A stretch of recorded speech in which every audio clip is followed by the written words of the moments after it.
Continuamos con el tema número 4, análisis e interpretación de los estados financieros. El análisis y la interpretación de los estados financieros consiste en obtener información del contenido de los mismos, del contenido de los estados financieros, para hacer un análisis que tiene que existir previamente estados financieros consistentemente preparados, naturalmente.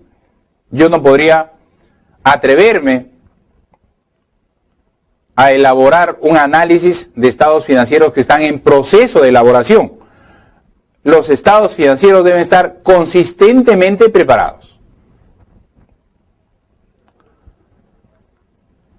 Los estados financieros, desde un punto de vista de su preparación, cuya tarea es exclusiva de ¿quién? Del contador. Es función propia del contador. Desde el punto de vista del análisis e interpretación, esta es tarea del analista financiero. Entonces, los estados financieros van a ser vistos desde dos puntos de vista.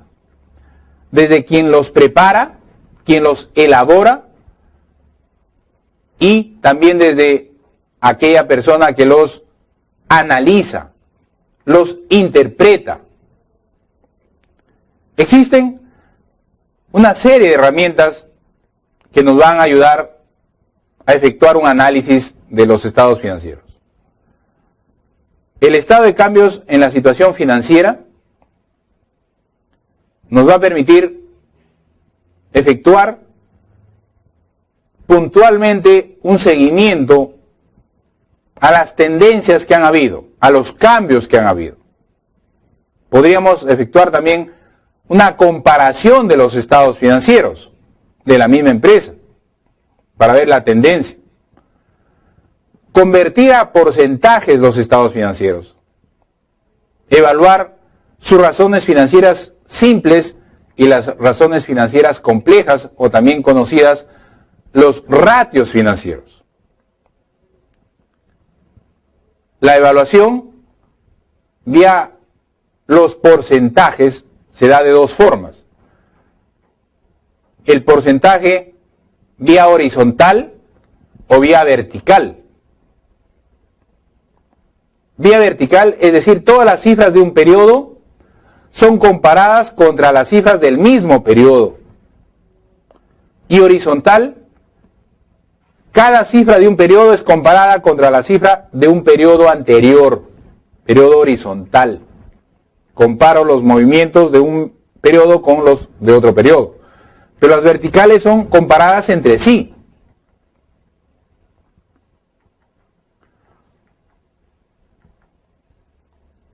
¿Cómo calculo el porcentaje para analizar el balance general? Cualquier renglón del balance se divide entre el total del activo y el resultado se multiplica por 100 para encontrar el porcentaje. Cualquiera de estos conceptos. Cualquier rubro del activo lo divido entre el total del activo y lo multiplico por 100. Y ese será el porcentaje en relación al total del activo. En el estado de resultados es diferente calcular el porcentaje. Cualquier renglón del estado de resultados se divide entre las ventas y el resultado se divide entre las ventas y el resultado se multiplica por 100. Nótese que es diferente. En el primer caso lo divido entre el total del activo y lo multiplico por 100. En el segundo caso lo divido entre el total de las ventas y lo multiplico por 100 para convertirlo en porcentajes. La importancia del análisis financiero es sin duda trascendental para el empresario, para los usuarios, porque nos determina, entre otros aspectos, si el grado de liquidez y la capacidad de pago proporcionan la seguridad de que la empresa podrá cumplir con los pagos en sus obligaciones a corto plazo. Eso nos da el análisis financiero. También nos proporciona la información si el capital de trabajo es adecuado en razón a su volumen de operaciones, si el grado de rotación de sus activos son adecuados en función a la actividad de la empresa. Además, precisa la capacidad que tiene la empresa para generar recursos líquidos necesarios para el funcionamiento y desarrollo de la misma. Estos son factores,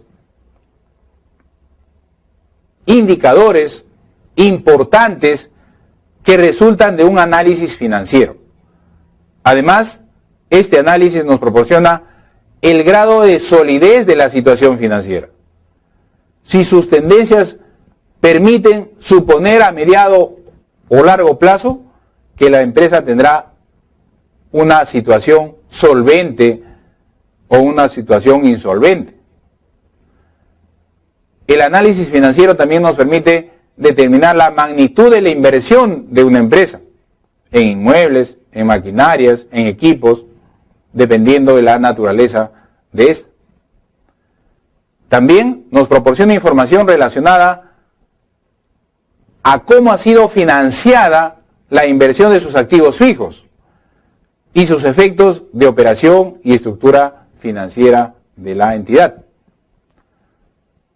Vía el análisis financiero podré determinar si la utilidad es razonable en función al monto del capital invertido por los accionistas. Estoy midiendo la rentabilidad. De igual modo se podrá precisar si la utilidad es reducida debido a ventas insuficientes, a costos de producción excesivos, a deficientes o a la deficiente administración o en su defecto a excesos de costos de financiamiento. Cualquiera sean los factores, vía este análisis financiero podré determinar adecuada y correctamente cuáles son los motivos que han generado cada una de estas precisiones. Los análisis se realizan mediante ratios, mediante razones. Y razones podríamos encontrar muchas, pero he seleccionado las más importantes a efectos de determinar su trascendencia, su impacto en la toma de decisiones y en el análisis de los estados financieros. La liquidez, la gestión, la solvencia y la rentabilidad. Empecemos entonces por los ratios que miden la liquidez. Miden la capacidad de la empresa para afrontar sus obligaciones a corto plazo, dentro de un periodo de un año. Estas razones particularmente interesan a quienes, a los acreedores con quien tenemos obligaciones a corto plazo, así como también obviamente a las entidades financieras. Tenemos el de liquidez general, cuya fórmula es activo corriente dividido entre pasivo corriente. ¿Qué me mide esta fórmula? Mide la capacidad que tiene la empresa para afrontar sus obligaciones a corto plazo. El hecho que una empresa muestre un ratio de liquidez corriente mayor o menor a 1 no significa que tenga liquidez en exceso, o en su defecto habrá que evaluar otros factores que determinen o precisen dicha apreciación. Aquí muestro un ejemplo de ratio de liquidez. En el primer caso, 2011 tiene como ratio 1.17, 2012 1.25. Esto significa que por cada sol en el 2011 que él debe, que él tiene por pagar, él tiene un sol .17 de respaldo. O sea, tiene capacidad de pago, de liquidez inmediata. Y en el segundo año, en 2012, por cada sol que debe, tiene un sol 25 para afrontar esa obligación. O sea, definitivamente tiene capacidad de poder asumir sus obligaciones. La prueba ácida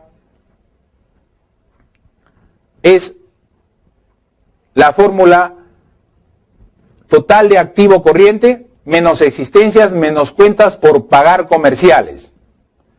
Todo ello dividido entre el pasivo corriente.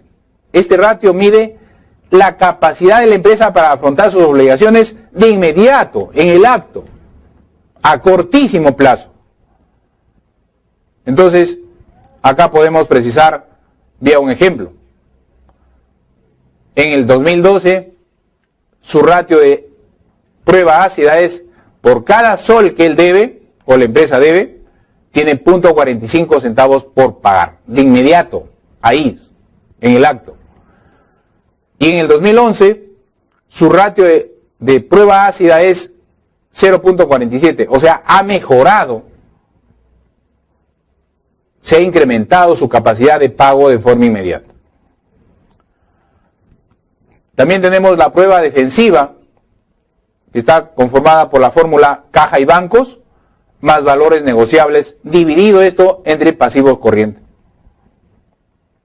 Este ratio mide la capacidad de la empresa para afrontar sus obligaciones a corto plazo con el efectivo líquido con que cuenta en valores negociables.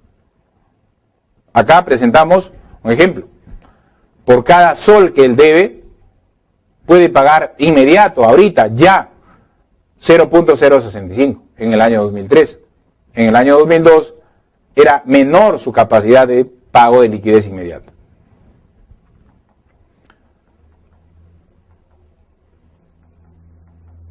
Los ratios de gestión son 3. Nos muestra la rotación de cuentas por cobrar, la rotación de cuentas por pagar y la rotación de inventarios. Acá tenemos los ratios de gestión. Periodo promedio de cobro lo voy a determinar con esta fórmula. Clientes promedio, cuánto tengo por cobrar a mis clientes, por 360 entre el total de ventas. Eso me va a dar como resultado el número de días promedio que tengo de cobro. El siguiente ratio es periodo de pagos. Va a ser promedio de proveedores, o sea, cuánto debo a los proveedores, por 360 entre el total de las compras. Ese resultado, ese coeficiente me va a dar el número de días promedio que yo demoro en pagar. Y finalmente, tengo la rotación de inventarios, que está determinado por la fórmula entre el costo de ventas dividido entre el inventario promedio, de cuánto tengo en inventario. Ese resultado, ese cociente, me va a permitir determinar cuántas veces yo necesito comprar para vender lo mismo. Luego tenemos los ratios de solvencia, solvencia patrimonial, conocido también como el leverage, el grado de endeudamiento total y grado de propiedad del patrimonio. El ratio de solvencia patrimonial está compuesto por la siguiente fórmula: pasivo total entre patrimonio neto. Mide el nivel de endeudamiento con terceros respecto al patrimonio neto. Indica la estructura del endeudamiento que tiene la empresa. Aquí podríamos precisar que tiene un cociente de 4.21, es decir, por cada sol que le pertenecen a los socios, ellos deben 4.21. Está financiada la empresa por 4 soles 21.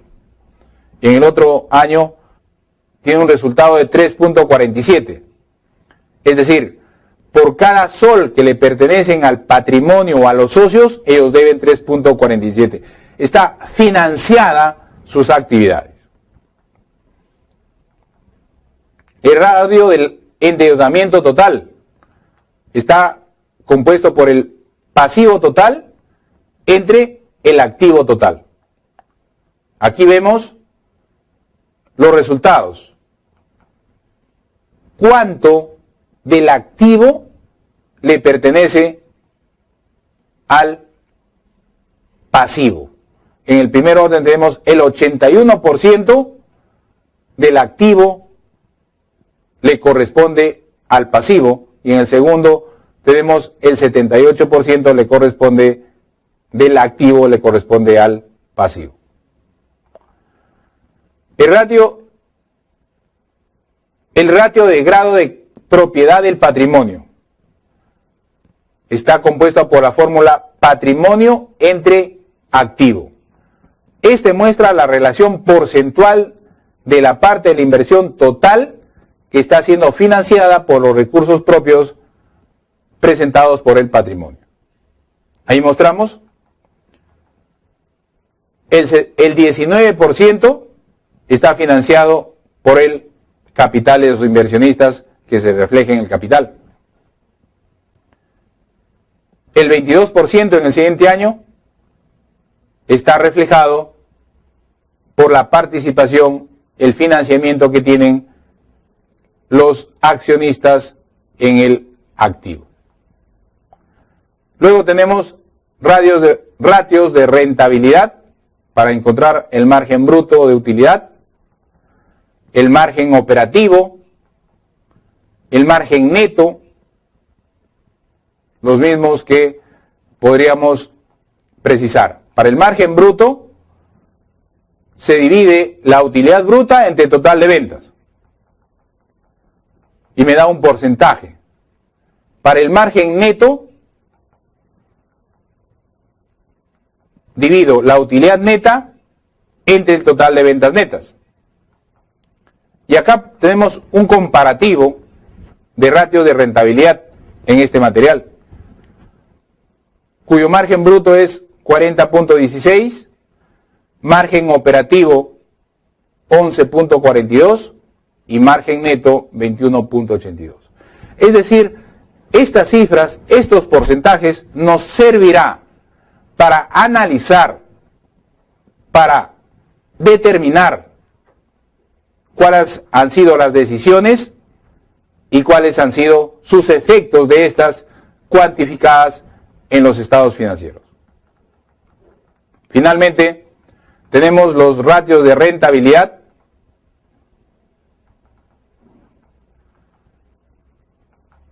Entre los más importantes, la rentabilidad patrimonial,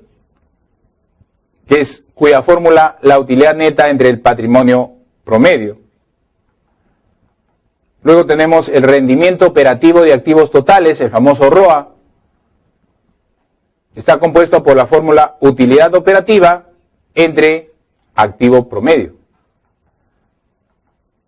Y finalmente el rendimiento operativo del activo total, el ROI, está compuesto por la fórmula utilidad neta entre activo promedio.